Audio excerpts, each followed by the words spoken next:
নমস্কার, গুরু প্রণাম জানিয়ে আজ আমি ভিডিও শুরু করছি।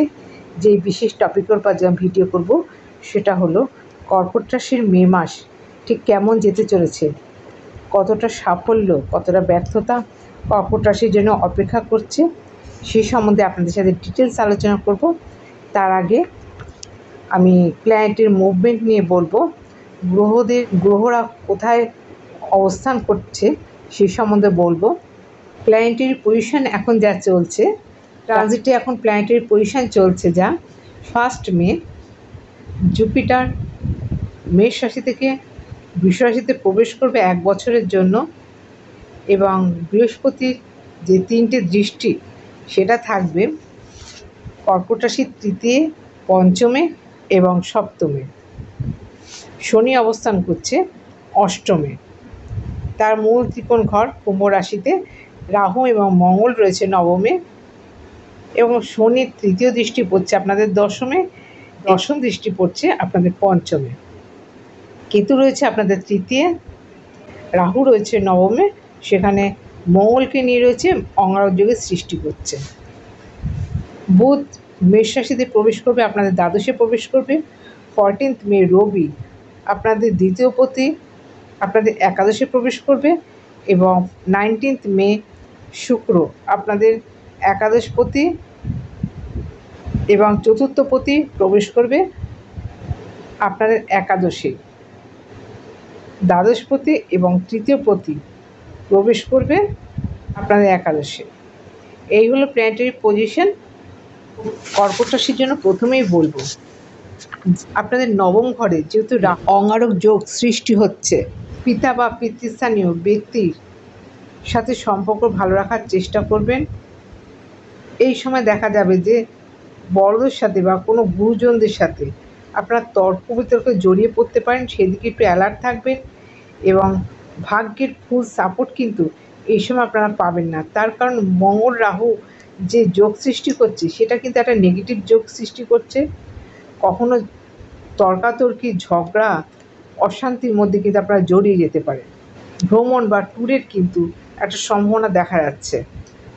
বৃহস্পতি যেহেতু আপনাদের ষষ্ঠপতি এবং নবমপতি আপনাদের একাদশে অবস্থান করার জন্য জবের জায়গা বিশেষভাবে শুভ দেখা যাচ্ছে, এবং প্রাত্যহিক যে কর্মকাণ্ড আমরা করে থাকি, আমরা যে করে থাকি সেটার জন্য কিন্তু পজিটিভ জায়গা দেখতে পাওয়া যাচ্ছে। যারা কম্পিটিটিভ এক্সাম দিচ্ছেন তাদের জন্য পজিটিভ থাকতে চলেছে, যারা মামলা মোকদ্দমায় জড়িত আছেন তাদের জন্য এই ট্রানজিট যথেষ্ট পজিটিভ থাকছে। লোন নেওয়ার জন্য শুভ থাকছে। দশমপতি পঞ্চমপতি মঙ্গল নবমে থাকার জন্য জবের সেক্টর যেমন ভালো, তেমন কিন্তু একটু দূরে, জন্মস্থান থেকে একটু দূরে কিন্তু আপনাদের জবের একটা জব প্লেসমেন্ট দেখা যাচ্ছে, এবং উচ্চশিক্ষার যোগ যারা করছেন তাদের জন্য এই ট্রানজিট পজিটিভ থাকছে। বৃহস্পতি একাদশী বৃহস্পতি থাকাতে এবং বৃহস্পতি পঞ্চম দৃষ্টি তৃতীয় থাকার জন্য ছোট ভাই বোনের থেকে সাহায্য পাবেন, এবং অনেক ধরনের যোগাযোগ বা সুযোগ এই ট্রানজিটে আপনারা পাবেন। পঞ্চমপতি বৃহস্পতি সপ্তম দৃষ্টি পড়ছে আপনাদের পঞ্চমে, সন্তানের জন্য জায়গা শুভ থাকছে। তবে মাঝে মাঝে কিছু দুশ্চিন্তা কিন্তু এই ট্রানজিটে আপনাদের সন্তানের জন্য থাকতে পারে। বৃহস্পতির নবম দৃষ্টি সপ্তমে থাকাতে একটা সামঞ্জস্যপূর্ণ থাকবে বিবাহিত জীবনে, তবে কখনো কখনো কোনো ধরনের দুশ্চিন্তা, মতানৈক্য কিন্তু এই ট্রানজিটে দেখতে পাওয়া যাচ্ছে।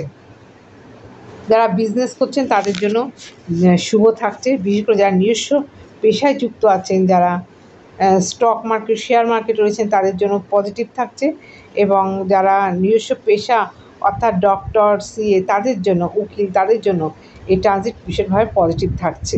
যারা রিসার্চ করছেন, গবেষণাধর্মী কাজ করছেন তাদের জন্য এই ট্রানজিট যথেষ্ট সম্ভাবনাময় থাকছে। 14 মে পর্যন্ত দ্বিতীয় পতি থাকবে আপনাদের দশমে। অর্থের জায়গা ভালো থাকবে, অর্থের প্রাচুর্য থাকবে। তবে 10ই মে থেকে এই পুরো মাস কিন্তু আপনাদের অর্থের জায়গা ভালো থাকবে, এবং সেভিংসও করতে পারবে। ভাগ্যহানির যোগ, মানে যতটা আশা করেছিলেন হয়তো সেরকম পেলেন না, বা কোনো জায়গা থেকে কোনো কিছু আশা করেছেন যে এখান থেকে আমি এই জায়গাটা পাবো, সেটা মনে হচ্ছে পাবো, কিন্তু সেই জায়গাটা আপনারা পেলেন না। এই রকম কিন্তু হতে পারে, হবেই বলছি না, কিন্তু হওয়ার সম্ভাবনা থাকছে। ভাগ্যস্থানে কোনো ঘাটতি বা ভাগ্যহানির যোগ কিন্তু এই ট্রানজিটে বিশেষভাবে লক্ষ্য করা যাচ্ছে। আগেই বলেছি জবের সেক্টর ভীষণভাবে ভালো থাকছে। দেখুন, যারা গভর্নমেন্ট জব করছে 14 মে পর্যন্ত তাদের কিন্তু ভীষণ পজিটিভ একটা জায়গা দেখতে পাওয়া যাচ্ছে। একটা ভালো জায়গা কিন্তু আপনারা হোল্ড করবেন, অ্যাচিভ করবেন। তবে এই সময় কিন্তু আপনার পরিশ্রমও কিন্তু অত্যধিক হবে। 10th মে মার্কারি, অর্থাৎ আপনাদের দ্বাদশপতি এবং তৃতীয়পতি আপনার দশমে আসার জন্য কর্মক্ষেত্রে বা জবের কারণে বা কর্মক্ষেত্রের জন্য কিন্তু আপনাদের দূরস্থানে যেতে হতে পারে। শ্বশুরবাড়িতে কোনো আনএক্সপেক্টেড গেইন হিসেবে আপনারা করতে পারেন। উচ্চশিক্ষা যোগ এই সময় শুভ থাকছে। বিশেষ করে গ্ল্যামার ওয়ার্ল্ডে রয়েছেন তাদের জন্য মধ্যম থাকছে। যারা ডিজিটাল মার্কেট, শেয়ার মার্কেটে কাজ করছেন তাদের জন্য বলবো এই ট্রানজিট যথেষ্ট পজিটিভ থাকছে। আশা করছি প্রয়োজনীয় তথ্য আপনাদের জানাতে পারলাম। আজকের মতো এখানে শেষ করছি। নমস্কার।